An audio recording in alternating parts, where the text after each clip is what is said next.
안녕하십니까. 타임 시간입니다. 자, 오늘은 제 넥타이처럼 빨갛게 증시가 기분 좋은 하루였지 않나 싶습니다. 파월 연준 의장이 드디어 금리 인하와 관련된 비둘기파적인 발언으로 정말 이번에 한미 정상회담과 함께 기대치들이 높은 이슈들이 상당히 많았었는데요. 자, 이제 앞으로 이 오늘장 상승 나온 종목들 조금 더 갈 수 있을까 하는 종목들 준비해 왔으니까요. 바로 유나 아나운서랑 확인해 보도록 하겠습니다.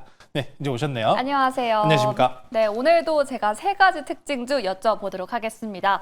네, 먼저 두산 에너빌리티입니다. 이제 한미 정상회담을 하루 앞두고 이 원자력 발전이 주요 의제로 떠오르면서 주목을 받고 있습니다.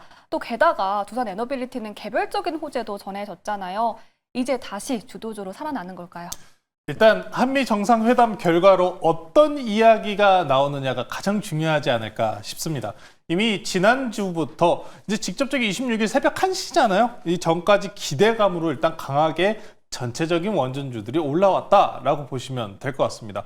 두산 에너빌리티에 대해서 원전뿐만 아니라 가스터빈 시장까지 이미 확장성이 있는 종목이기 때문에 원전 하나만 보기에는 아쉽다라는 말씀 전해드렸다시피 오늘 가스 수주 건수와 함께 잘 올라온 모습 확인할 수가 있습니다. 그래서 두산 에너빌리티 오늘자 보시면은 21일 평선까지 강하게 안착하는 모습까지 보여줬기 때문에 차트 기준으로는 굉장히 긍정적인 상황입니다. 다만 한미 정상회담의 결과가 어떤 결과를 가져올지는 우리 아무도 모르기 때문에 잠깐 오늘까지는 좀 쉬어가는 구간이다라는 표현을 하고 싶어요.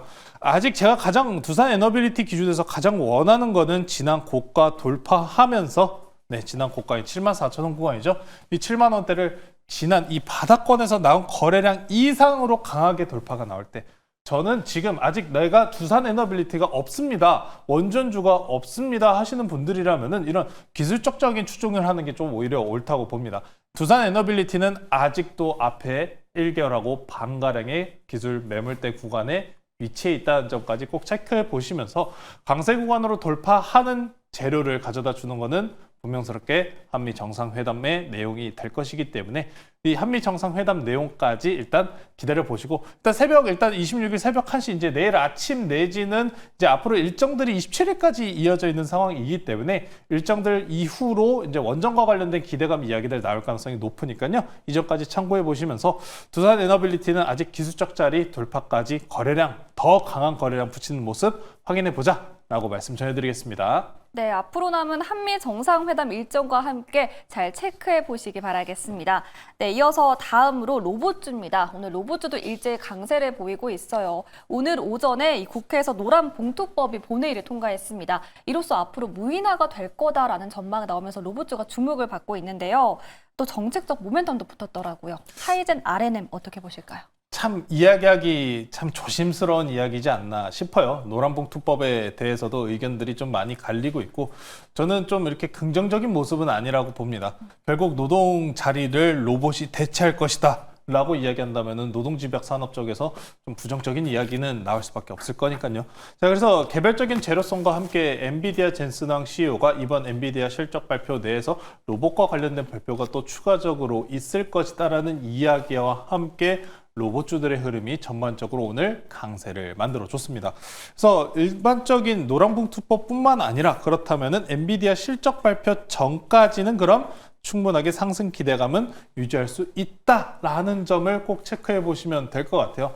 노란봉투법 같은 경우에도 정부에서 일단 시행일과 그 직접적인 기한을 두고 수정을 하겠다라고 이야기가 나온 만큼 노란봉투법이 이제 지속적인 장기적인 재료성이 되어주기에는 확실히 부담은 있을 겁니다.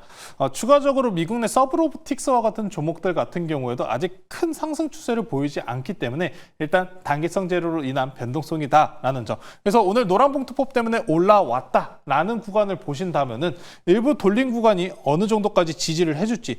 예를 들어서 역별 구간에서 반등 시도한 상황이기 때문에 33,000원대가 121선 이평 지지 라인입니다.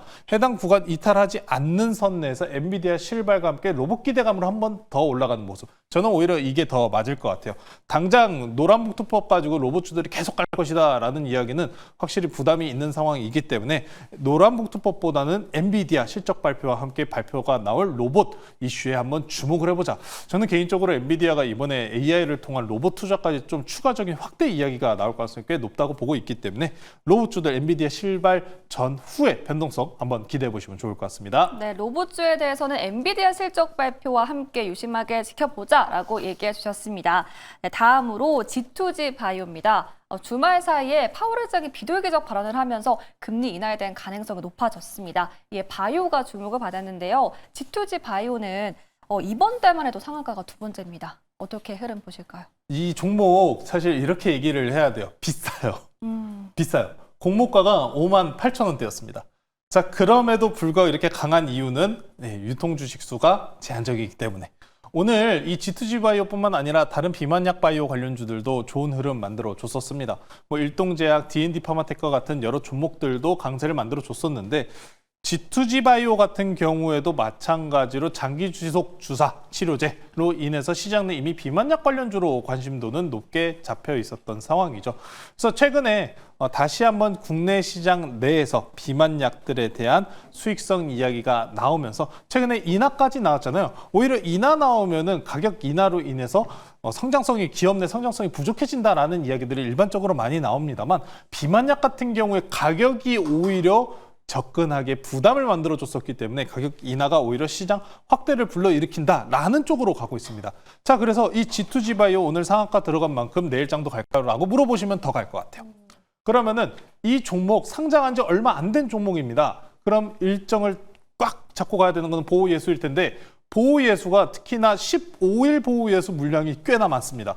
이번 15일 보호예수는 이번 달 29일입니다. 이번 달 29일 내에 보호예수 물량 30%가량이 해제가 되기 때문에 저는 그 전까지는 일단 상승 추세 그리고 이 금리 인하라는 기대감은 특히나 PC 물가지표 발표나 9월 초 하드 데이터, 논파 페이롤 발표, 비농업 고용지표 발표들이 나오기 전까지는 유지가 될 가능성이 있기 때문에 일단 보호예수 전까지만 대응을 해보자. 공모가 대비해서 이미 몇 배다? 거의 3배다. 58,000원대 공모가를 보유하고 있다는 점까지. 어찌 보면은 저는 이런 G2G 바이오가 잘 가는 모습도 굉장히 좋게 보고 있는데 다른 비만약 관련주들도 마찬가지로 큰 상승분 연속성 한번 기대해 보시면 좋을 것 같습니다. 네, 이렇게 G2G 바이오까지 특징주 자세하게 살펴주셨습니다.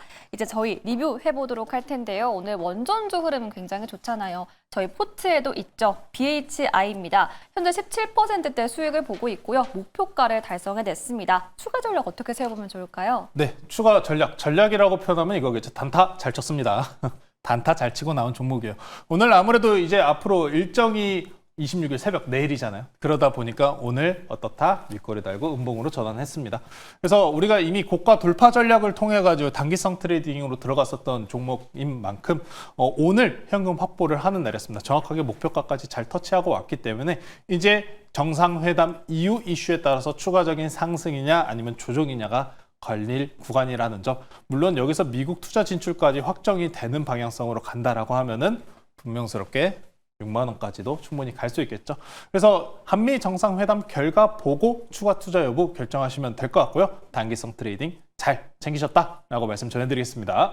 네, BHI 17% 수익 보신 분들 축하드리겠고요. 앞으로 추가 전략 더 세워주신다고 하니까요. 기대해 보시기 바라겠습니다. 네, 그렇다면 저희 오늘 추천주 만나볼 시간이죠. 오늘은 어떤 종목일까요? 좀 생뚱맞게 최근에 강세 보였었던 섹터 외쪽으로 좀 한번 빠져나가겠습니다.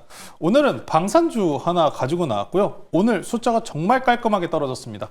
90만 원에 오늘 끝난 하나 에어로스페이스 말씀 전해드리도록 하겠습니다. 네, 한화 에어로스페이스로 공략해 보겠습니다. 방산주는 오랜만에 공략하는 것 같아요. 방산주 같은 경우에 최근 우크라이나, 러시아 또 휴전 이슈로 인해서 시장에서 하락분을 만들어냈었죠. 근데 방위비 증액 비용 같은 경우에 꺾인 모습은 없기 때문에 방산주들이 이제 재료성이 일부 쉬어갔다라고 표현할 수 있겠습니다. 자, 그런데 최근에 우크라이나, 러시아 휴전과 관련해서 굉장히 좀 후퇴한 듯한 이야기가 나오고 있죠. 시장 내 베팅 사이트 같은 경우에는 우크라이나, 러시아 그리고 올해 휴전 가능성에 대해서 확률은 20%가량 굉장히 낮게 보고 있는 상황입니다. 그러면은 우크라이나, 러시아 휴전 기대감으로 인해서 방산주들의 주가 조정이 나왔다라고 하면은 저는 지금이라도 매수 기회로 삼아 보셔도 괜찮다라고 표현을 하고 싶습니다. 자, 특히나 하나 에어로스페이스 그리고 방산주들 같은 경우에 추가적인 일정이 있어요. 앞으로 9월 초입니다. 내달 2일 유럽 방산 전시회 MSPO가 개최가 됩니다. 여기에서 하나 3사 방산 3사가 전부 참여하면서 기술력 그리고 수출에 대한 협력과 관련된 이야기가 논의가 될 가능성이 높은데요. 이번 유럽 진출에 대해서 이 포석을 이야기를 합니다. 최근에 폴란드에서 오르카 프로젝트라는 잠수함 프로젝트 집행이 있습니다. 이 프로젝트 규모 적지 않습니다. 8조 원짜리입니다. 8조 원 규모 오르카 프로젝트에 대해서 수주 기대감을 충분히 다시 한번 만들어갈 수 있는 구간인 만큼 하나 에어로는 지금 저렴한 상황이다라고 말씀 전해드리면서 차트 보면서 가격 전략 말씀 전해드릴게요. 자, 오늘 기준으로 방산주 20일 이평선 맞닿으면서 마무리가 된 상황입니다.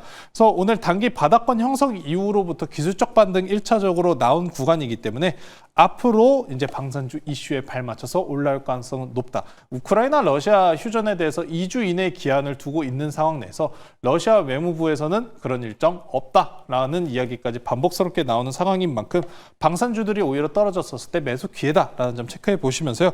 목표가는 지난 고가 넘어가는 거 보겠습니다. 목표가 100만 원하고 6만 원, 106만 원 제시해 드리도록 하고요. 손절가는 단기 추세 이탈 나는 80만 원으로 제시해 드리도록 하겠습니다.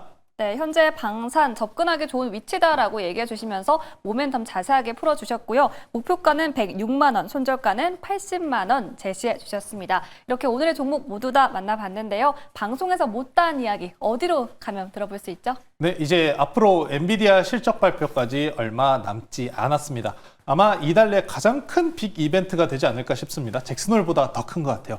자, 이 부분 궁금하신 분들 제가 오늘 내용 남겨놓고 왔으니까요. 네이버에 조범수 검색하셔서 네이버 밴드 그리고 유튜브 무료 방송까지 챙겨보시면 좋을 것 같습니다. 네, 조범수 매니저님과 함께 엔비디아 실적 발표 앞두고 대응 전략 챙겨보시기 바라겠습니다. 지금까지 조범수 매니저 타임이었습니다. 고맙습니다.